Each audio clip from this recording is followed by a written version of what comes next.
Tony Salino had just learned that Brooke Swindle, his ex-girlfriend and mother of his young son, has a new man, his own brother, Joe. And now, after chasing Joe and Brooke through Damascus Township, Pennsylvania in his truck, a furious Tony has them cornered in a dead-end street. A terrified Brooke locked in her car with little boy Nico, watching as Tony and Joe battle it out in a brother versus brother fight to the death.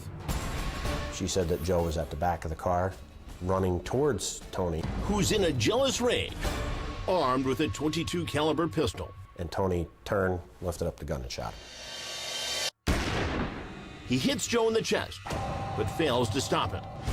Joe was able to come up and tackle Tony to protect Brooke and Nico inside the car. Blows are exchanged. Tony is pinned on the ground. As that scuffle goes on, Joe looks up at Brooke and says, "Get out of here. Go call 911. And she flees with baby Nico wrapped safely in her arms. A couple more gunshires were shot off, and his brother just told me to call the cops. Then police get another call from a friend of Teresa Salino, the brother's mother. She was screaming, so all I said to her is, "I'm coming." And I hung up the phone. She says one of Teresa's two sons had just told her about the shooting. She's hysterical. She told me her one son killed her other son. Among the first investigators at the scene is State Trooper John Decker. I was able to see some blood in the driveway in this area, kind of a general pooling.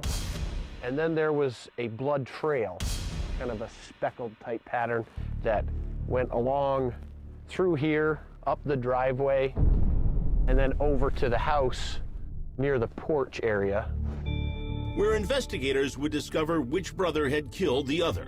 And then that was when we saw Joe on the porch with blood around his body. Finally succumbing to that first gunshot Tony had fired into his chest. Joe was able to subdue Tony so that Brooke could get away, but because of the wound that he sustained, he lost strength, and eventually Tony was able to get away from him. Joe, as his strength was leaving him, was able to drag himself onto the porch of that house, looking for help. He obviously didn't find help in time, and Joe died as a result of his wounds. As for Tony, investigators would learn he'd immediately fled to his mother's home. And then she convinces Tony to turn himself in. Less than 2 hours after the shooting. When Tony shows up at the police station, he's covered in blood. And he allegedly confesses to a trooper. And it was at that point that Tony says, "It got real bad. I shot my brother." The news of Joe Salino's killing would bring even his tough former friends to tears. Really hasn't even hit me yet. He helped me last night with my hay, and he left, and that was it. And this little rural community would be shocked by the biblical proportions of the crime.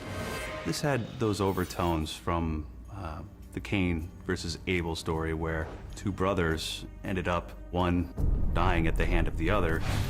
People would relate to that in some way and think how far bad things must have gotten for one brother to take the life of the other. Tony Salino would go on trial for criminal homicide, or murder too, and other related charges. Prosecutors alleging Tony killed his brother Joe because of a fatal attraction for Brooke. I think Tony was absolutely obsessed with Brooke. And I think that the thought of Brooke with his brother Joe or anyone else was unbearable to him. But Tony, who had allegedly admitted to police he'd shot his brother, now says at his trial that he's not sure he even pulled the trigger. He suspected that the gun went off in the struggle somehow. He also claimed at some point that if he did pull the trigger, it was self-defense. And that it was his brother Joe who attacked him. And then their third defense was that if you didn't believe either of the other two, then he did this in the heat of passion, which would have taken the conviction from murder to manslaughter. But prosecutors dismissed Tony's claims as a bunch of lies. Lies that didn't correspond with the physical evidence that was present in the case. The problem is that everything he said was a lie, and we knew that. and we were able to show that, I believe. A jury finding Tony Celino guilty of third-degree murder, and a judge sentencing him to 16 to 34 years behind bars for committing one of the oldest and most notorious of crimes. A story that's old as time. One brother kills another brother. There's no other word to describe it but a tragedy. And in another tragic twist, Tony Celino was tipped off to his brother's location the night of his murder by their own mother. During the trial, Tony told the jury that he asked his mom where Joe was so they could go out and grab a beer together. Little did she know at the time, she would be leading one son to his death and another to prison. I'm Chris Hansen. If you like this story, make sure you tune in every day to Crime Watch Daily. You can find where the show airs in your city at crimewatchdaily.com. Watch it live or record it on your DVR and watch it at night. And to all those criminals out there, remember, we are watching.